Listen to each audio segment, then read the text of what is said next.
Taste the Daily.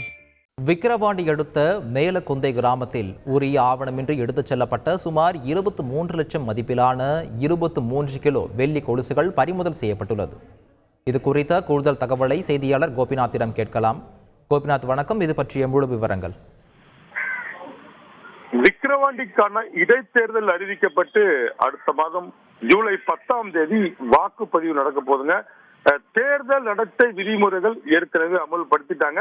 Vikravandi தொகுதிக்குட்பட்ட பகுதியில மட்டும் ரொக்க பணம் 50,000 மேல எடுத்துட்டு போக கூடாது. மேலும் பரிசு பொருட்கள், தங்க மோதிரம், இது மாதிரி எந்த பொருளுமே எடுத்துட்டு போக கூடாதுன்னு சொல்லி ஏற்கனவே உத்தரவு பிறப்பிக்கப்பட்டிருக்கு.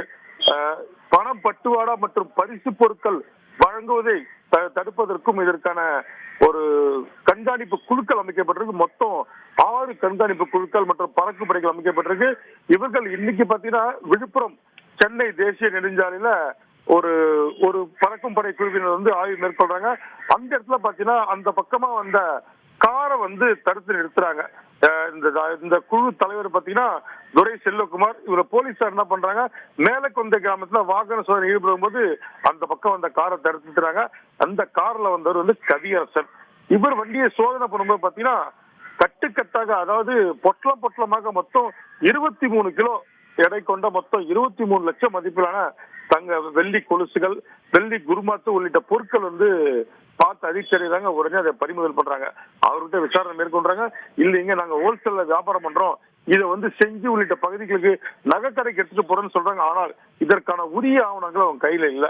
இதுல ஒரு முக்கியமான பிரச்சனை என்னன்னு இருக்கு.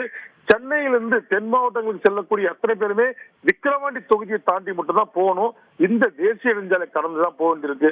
இந்த ஏற்கனவே அறிவிக்கப்பட்ட 50,000 ரொக்கம் மேல எடுத்துட்டு போக கூடாத விஷயமும், பரிசு பொருட்கள் எடுத்துட்டு போகிற விஷயமும் விக்கிரவாண்டி தொகுதிக்கு மட்டும்தான் அது வந்து நடைமுறைப்படுத்தப்பட்டிருக்கு. ஆனால் தேசிய நெடுஞ்சாலையில கடந்து போகக்கூடிய வியாபாரிகள் கடுமையான சிரமத்துக்கு ஆளாவாங்கன்றது ஒரு வேதனையா தெரிவிச்சிருக்காங்க. தற்போது தகவலை பார்த்துட்டு இருக்கோம். விவரங்களை வழங்கியதற்கு நன்றி கோபிநாத்.